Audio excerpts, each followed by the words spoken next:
السلام عليكم اعزائي المشاهدين، اخ ابو اسماعيل الصغير هنا بيقدم ايوه انا حالق بلاش نجيب سيره الموضوع، مش هنركز فيه دلوقتي، هنبقى نشرحه بعدين. ولكن الفيديو ده هو تحليل وتكسير وفهم المعنى من مسلسل ما وراء الطبيعه، ومراجعه عامه وشامله، يعني تلخيص لكل الكلام اللي انا بقوله ده. الفيديو ده هيكون فيه حرق كامل للمسلسل، فلو انت ما اتفرجتش عليه روح اتفرج عليه، لو ما اتفرجتش عليه وبرضه عايز تتفرج على الفيديو براحتك. ولكن انا بقولها من دلوقتي، الفيديو ده كامل هيكون فيه حرق للمسلسل. فمن غير ما نطول في الكلام اعزائي المشاهدين، ما تنسوش تعملوا لايك على الفيديو لان ده فعلا بيساعد، ويلا نبدا.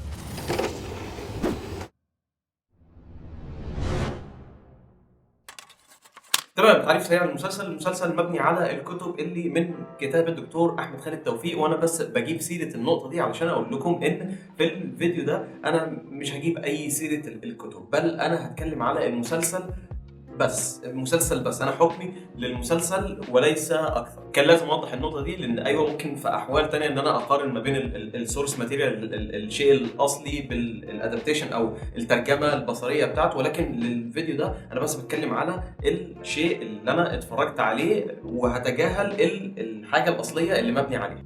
رايي السريع عن المسلسل: المسلسل حلو، المسلسل فوق المتوسط، وممكن نقول ان هو ممكن يوصل ان هو يعني جيد، وفي بعض الحلقات جيد جدا. وايوه هو اول انتاج لنتفليكس، المسلسل مصري، وايوه المسلسل يعني واخد ايه الصفات النتفليكسيه الحلوه من مسلسلات النتفليكس اللي احنا بنحبها قوي وكل الكلام ده. ولكن برضه زي ما قلت في الفيديو التعريفي اللي هو من غير حرق اللي انا اتكلمت عليه، بلاش الشيء ده يعمينا عن المسلسل ذات نفسه. بمعنى تاني، لو انا هقولها بطريقه تانيه كده اهو، لمسلسل ما وراء الطبيعه والناس اللي عملت ما وراء الطبيعه والنتفليكس ذات نفسها كده وكل الكلام ده، احنا دلوقتي دخلنا جوه المنصه دي، يبقى العدل بيقول ان نتحكم زي ما هما بيتحكموا. بمعنى احنا في البيج بوي ليج دلوقتي، تمام، احنا مع البيج بويز، بنلعب مع البيج بويز، اذا لازم نبص للمسلسل مش على انه اول مسلسل مصري كده، لا، نبص عليه على انه مسلسل نتفليكس اصلي، يتبص عليه ويتحكم عليه زي المسلسلات التانية، مفيش اي افضليات هنا. من الاخر ابو اسماعيل doesn't discriminate، وده مش جاي من مكان كره ولا حاجه، بالعكس انا اهو حب واحد وبتاع والموضوع ماشي بجمال كده اهو. انا بس يعني بنتقد او I criticize because I love to criticize، فاهمين ازاي؟ فالواحد ايوه بياخد ممكن يقول شويه حاجات تزعل هنا وهناك كده، ولكن ده جاي من مكان حب، بس رغبه ان انا اشوف حاجه افضل قدام. بس ده ما يمنعش ان برضه زي ما قلت في البدايه المسلسل حلو. ندخل في الحلقات، نبدا بالحلقه الاولى اللي انا اتكلمت عليها في الفيديو التعريفي، وهي زي ما قلنا الحلقه اللي بتبني لنا العالم ده، تمام. وواضح جدا لان الثيم اللي الحلقات الثانيه واخداه، يعني كل حلقه كده هو واخده مث معينه كده، هو واخده خرافه معينه كده اهو، وهي بتكون السنتر بتاع الحلقه. الحلقه الاولى كانت الخرافه بتاعتها مربوطه بالحلقه الاخيره، فيعني ده يفهمنا ان الحلقه الاولى كانت حلقه تعريفيه اكتر من انها حلقه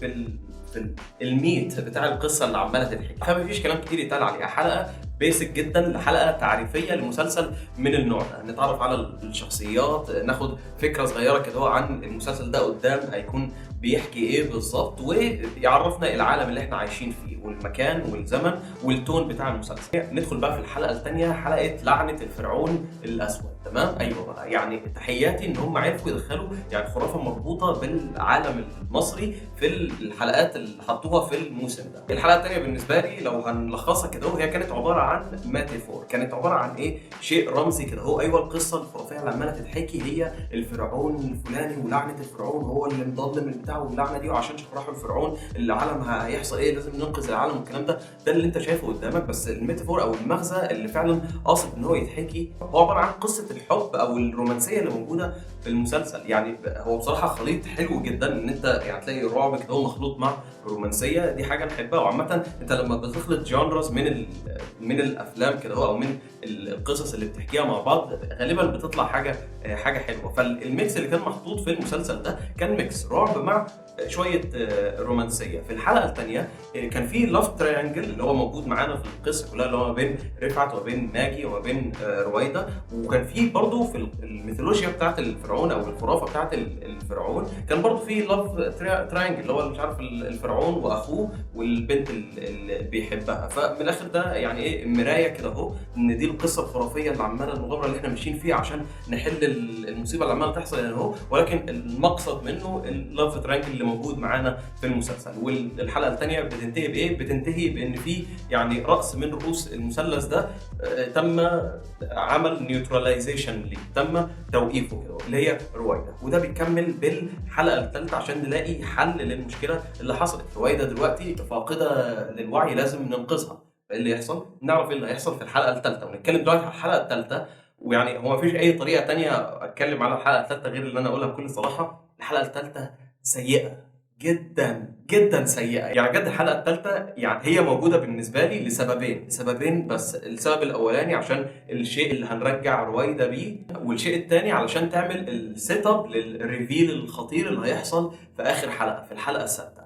غير عن كده الحلقه الثالثه فيلر بشكل مش طبيعي يعني بجد. لو التفصيلتين دول كان التفصيله الاولانيه بتاعت الشيء اللي هيعالج رويدا كانت اتحط في اخر الحلقه الثانيه، والريفيل ده كان اتحط في الحلقه السادسه، انت بجد ممكن تشيل الحلقه الثالثه كده اهو ولا هي اي لازمه ولا هتفرق مع المسلسل. انا منصدم بقد ايه الحلقه دي يعني ملهاش مكان في المسلسل. سي جي اي سيء جدا. يعني حتى كان في حاجه غلط فيها، المزيكا مش هي نفسها، التمثيل في حاجه مش نفس الشيء اللي ماشي. بجد فصلتني جدا، كانت عماله تشتغل كده هو مره واحده بعدين تبطأ جدا مره واحده. كان كل حاجه مضروبه في الحلقه الثالثه. ومره ثانيه لازم ارجع واذكر السي جي اي سيء. السي جي اي في الحلقه الثالثه اللي هو يعني يوصلني ان انا اضحك يعني. ودي حاجه انا ضايقتني جدا ان انا اشوفها في المسلسل ده. وجود الحلقه الثالثه بجد رجعت المسلسل ورا سنه، ولكن ده ما كانش شيء يعني ممكن نعلق المسلسل ده بيه قوي، لان بعد الحلقه الثالثه جت واحده من الحلقات اللي انا عجبتني جدا، الحلقه بتاعت اسطوره النداهه. ثانية قبل ما نروح للحلقة الرابعة، أنا أصلاً ما قلتش إيه الأسطورة بتاعت الحلقة الثالثة ده للدرجة دي. قد إيه الحلقة الثالثة كانت فورجيتابل بالنسبة لي، كان اللي هو حارس البوابة حاجة زي كده هو. بس المهم مش موضوع الحلقة الثالثة، نروح للحلقة الرابعة زي ما قلنا أسطورة النداهة. حاجة في الفولكلور الشعبي المصري كده أهو، وكان لازم طبعاً يتم ذكرها. ريلي صالت حلقة متمسكة من كل ناحية كده أهو، وبتمشي الناراتيف لقدام كده أهو. لأن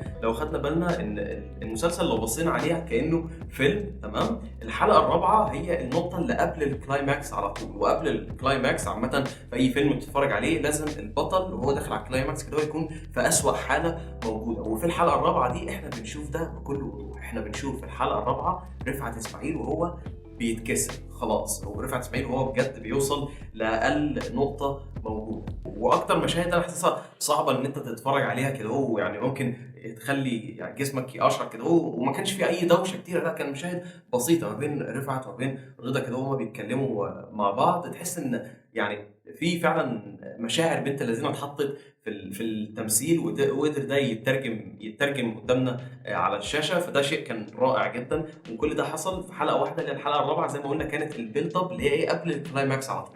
ندخل بقى في ايه اعلى نقطه في المسلسل، وهي الحلقه الخامسه. بلا منازع اقول لكم من دلوقتي الحلقه المفضله بالنسبه لي. اتس دوب دود، اتس دوب. وانا من غير منتهى هو نادر لما بشتم، تمام؟ بس دي تستحق ان انا اديها شويه كيرس وورد صغيره كده. اتس دوب. الحلقه الخامسه رائعه. الحلقه بيهاجم فيها مواضيع كتيره غريبه كده هو، ناس كتيره بتقعد تتعلق بيها. وبيهاجم موضوع الاحلام، تمام؟ وازاي انت يعني من احلامك في اللاوعي اللي موجود عندك تقدر تسيطر على الوعي اللي موجود عندك. وده واخد الميتافور بتاع ايه، ان عقلك هو الميز او المتاهه. وطبعا ده بيتحل او بنفهم المعنى ده اكتر لو نوصل للحلقه السادسه. بس اول لما تدخل في الحته دي في الحلقه الخامسه وانت عمال تدخل جوه العالم اللي كلنا بنحبه ده، ويشرح لك فاهم اللي هو ايه فكره اللوسيد دريمينج. بمناسبه اللوسيد دريمينج لو كنتوا عايزين تعرفوا عنه زياده، كان في يوتيوبر تاني عنده سكسوكه احسن مني عمل فيديو عنه ممكن تروحوا تتفرجوا عليه ونتجاهل. ولكن عجبني ان تم ذكر موضوع اللوسيد دريمينج هنا كفاليد اوبشن عشان نفهم الموضوع ده ونكسر حوار الجاثوم وان ازاي تقدر تتحكم في احلامك والكلام ده. بس بصراحه كانت خرافيه، ويعني من غير تحوير كتير كده. هو الحلقه الخامسه كان اكتر حلقه بالنسبه لي فيها استعراض عضلات. كان هي الحلقه اللي فيها الماني شوت، كان اللي هو كده يلا بينا كده يا معلم، انت هحط كل حاجه موجوده عندنا في الحلقه الخامسه دي، لان الحلقه الخامسه هي يعني بدايه الكلايماكس، بدايه اجمد حاجه في المسلسل. البطل بتاعنا خلاص مكسور متبهدل متدمر، ولكن هو ايه لسه في جواه شويه خناقه، شويه نار كده، هو هيقدر فعلا يحل المشكله اللي موجوده عنده. بس برضه الحلقه الخامسه بتنتهي بخساره، ولكن الخساره دي كانت هي الدافع النهائي اللي خلت رفعت اسماعيل فعلا يواجه الشيء اللي هو خايفه طول الوقت ده في الوش. ودي كانت نهايه الحلقه الخامسه. ندخل للحلقه السادسه، حلقه اسطوره البيت، اللي هي بدات اول المسلسل خالص، ولكن دلوقتي احنا هننهي المسلسل بالحلقه السادسه. رفعت اسماعيل خلاص زهق من انه عمال بيأذي الناس اللي بيتعلقوا بيه، ويحط كل الكلام ده على جنب وبيروح للشيء اللي مدمره على طول في وشه. شيراز، الطفله اللي هو متعلق بيها لسبب ما من وهو صغير، وهي المفروض اللي بتعمل له كل المشاكل دي، بيروح للبيت عندها وخلاص. يعني انا مش هطلع من البيت ده غير لما احل المشكله اللي موجوده دي. شويه يعني حاجات مؤثره جدا حصلت في الحلقه دي. بالنسبه لي اكتر مشهد في الحلقه دي انا ممكن اتعلقت بيه لما كان واقف في شق الحيطه دي، وبعد كده الدمعه نزلت، قلت احمد امين عمل معاه تحياتي. دي دخلت في الفيلز هنا، تحياتي. الحلقه السادسه بصراحه يعني مطت سنه صغيره كده، يعني شدت سنه صغيره كده اهو، وفي الاخر بناخد بقى ايه التويستايه بتاعت المسلسل كله، ان شيراز البنت الصغيره دي ما كانتش هي الشريره ولا حاجه، بل هي كانت اللي بتاخد بايد رفعت كده اهو علشان تشده وتساعده. ومين هو الشرير؟ الريفيل بقى اللي احنا بناخده، لوسيفر، الشيطان ذات نفسه. تمام. والحلقه بتنتهي بتون التون الساخره بتاعت رفعت اسماعيل اللي احنا اتعرفنا فيها ان هو يا لهوي لوسيفر ذات نفسه هو اللي ضدي وبتاع الكلام ده. عجباني جدا التون اللي محطوطه دي من عمرو سلامه، والترجمه بتاعت شخصيه رفعت اسماعيل من احمد امين. وبرده يعني دي حاجه انا شفت ناس كتير علقت عليها، ولازم برضه انا اعلق عليها. نبره الصوت في الكلام شيء يعني بجد بايع الشخصيه بشكل مش طبيعي. وخلاص المسلسل هنا وصلنا لحد اخره. بعض من الدوائر اتقفلت في المسلسل، ولكن بعض الدوائر فضلت مفتوحه، وواضح جدا ان هي متسابه مفتوحه علشان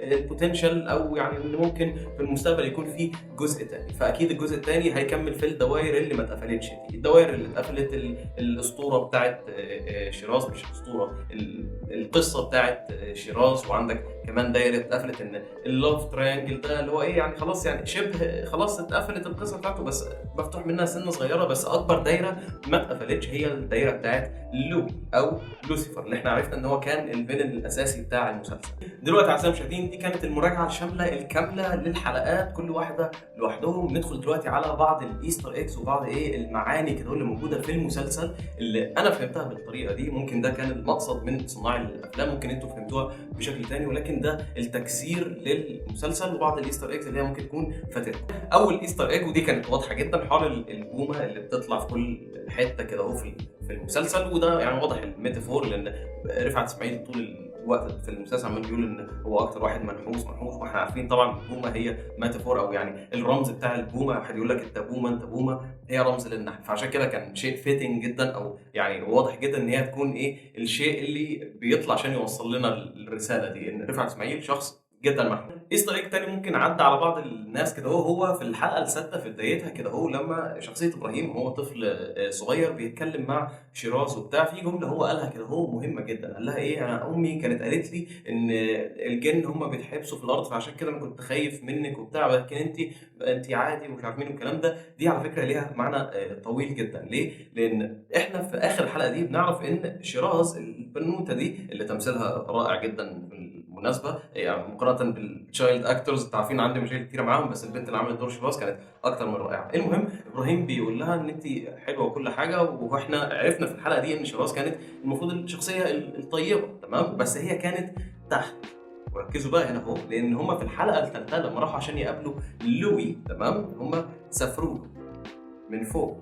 ودي هنا هو عكس للآية اللي احنا متعودين عليها. احنا شفنا الفلسفة دي والفكرة دي كانت في فيلم باتمان في سوبرمان لو تفتكروا، لما ليكس لوثر بيقول devils don't come from hell beneath us no they come from the sky.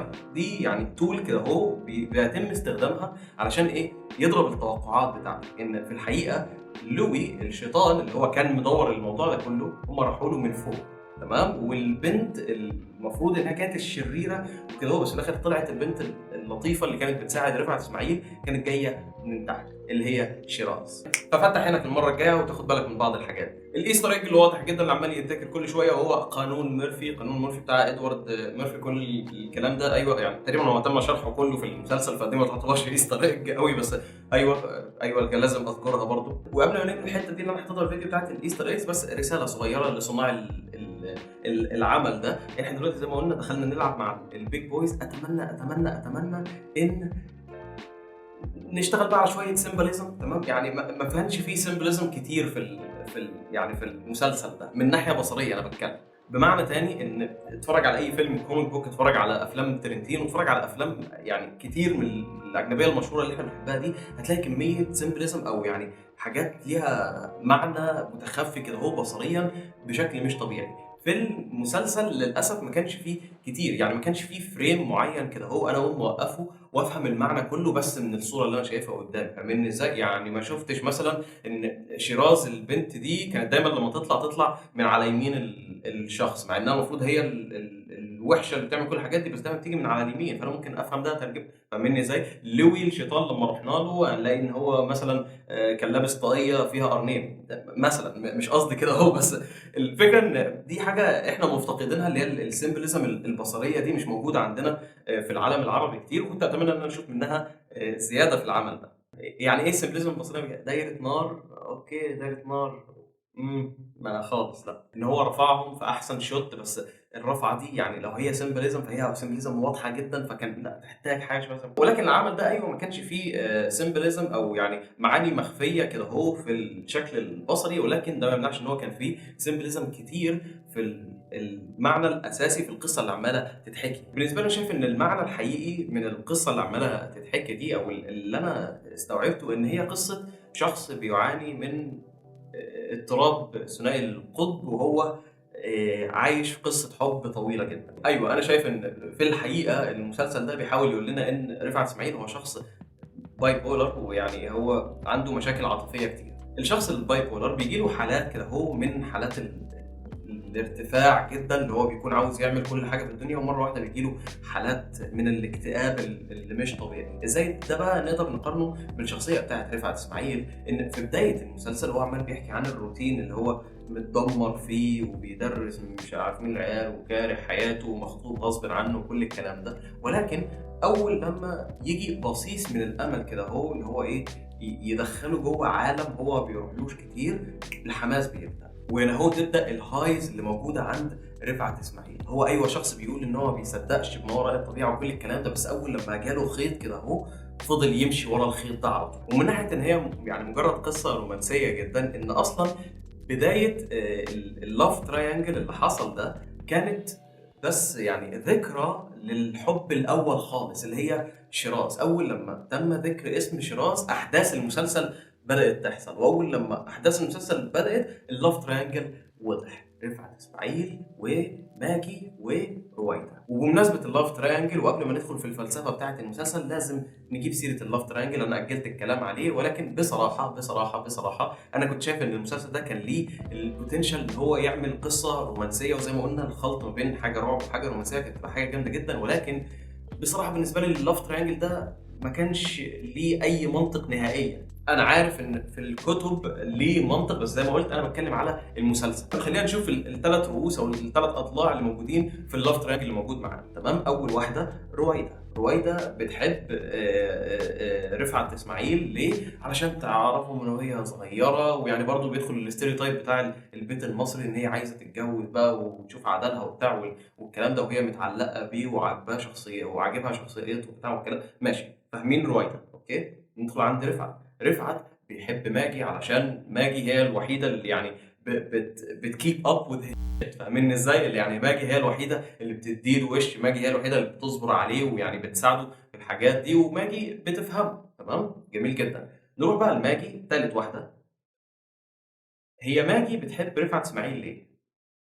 بس من المسلسل جاوبوني من المسلسل. مفيش اجابه، مفيش اجابه. انا يعني رجعت زرت بعض الاماكن في المسلسل كده عشان اشوف تفسير ان ليه ماجي في المسلسل بتحب رفعت. ده مش واضح تماما تماما. يعني ايوه هي بتتكلم ان هم كانوا زمايل من زمان مش عارفين كده اهو، ولا حتى فلاش باك واحد شفنا قصه، شفنا حاجه ربطت ما بينهم، او حتى وهم بيتكلموا جابوا سيره قصه، جابوا سيره حاجه حصلت معاهم. مفيش. احنا عارفين ان هم ليهم تاريخ، بس احنا مش شفناش التاريخ ده ولا سمعنا التاريخ ده ولا فهمنا التاريخ اللي كان ما بينهم كان عامل ازاي. بس اللي احنا المفروض نعرفه ان لسبب ما ماجي بتحب رفعت، بس ده مش واضح لينا نهائيا. فعلشان كده اللاف تراينجل ده ما كانش شغال بالنسبه لي، ما قدرتش افهمه. واضح جدا بالنسبه لي ليه رويده بتحب رفعت، واضح جدا بالنسبه لي ليه رفعت بيحب ماجي، ولكن مش واضح تماما ليه ماجي بتحب رفعت. واخر حاجه عايز اتكلم عليها اعزائي المشاهدين هي الفلسفه او الشيء اللي المخرج بتاع العمل ده عاوز يوصله لنا. المسلسل كامل مبني على الباراليلز كده اهو، كل ما تلاقي حاجه تلاقي ايه الحاجه المساويه فيها في احداث القصه. زي ما قلنا في حوار الفرعون، القصه بتاعت الفرعون ده كان اكتر مثال واضح. القصه بتاعت الفرعون بتحصل هنا وفي نفس الوقت نفس القصه بتحصل في العالم الحي. ودي بقى نفس الموضوع في الخطه بتاعت الشيطان. ده الشيء اللي انت لازم تفهمه من المسلسل ده، رغبه الشيطان في انه يسيطر على الناس. في الحلقه الرابعه كان في جزء مهم جدا لما رضا اخو رفعت بيطلب منه ان هو يؤمن وان هو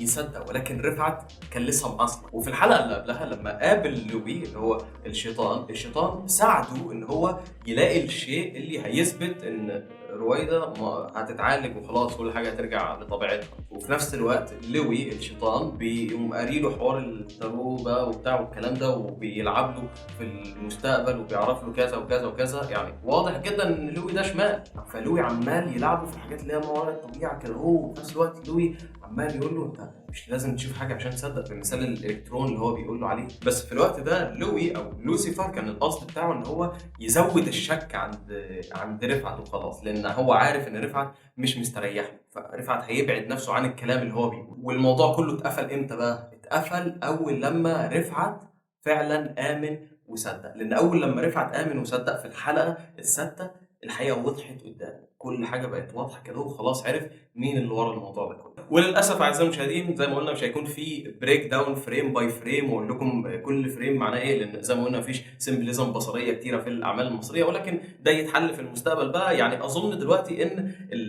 العالم العربي اثبت بما فيه الكفايه ان احنا متقبلين ان احنا نتفرج على حاجه صغيره جدا 6 حلقات بس تكون حاجه نظيفه هتاخدوا كل الدعم مننا، تمام؟ بس ده مش معناه بقى ان احنا ايه هنجامل على اي حاجه نشوفها قدام.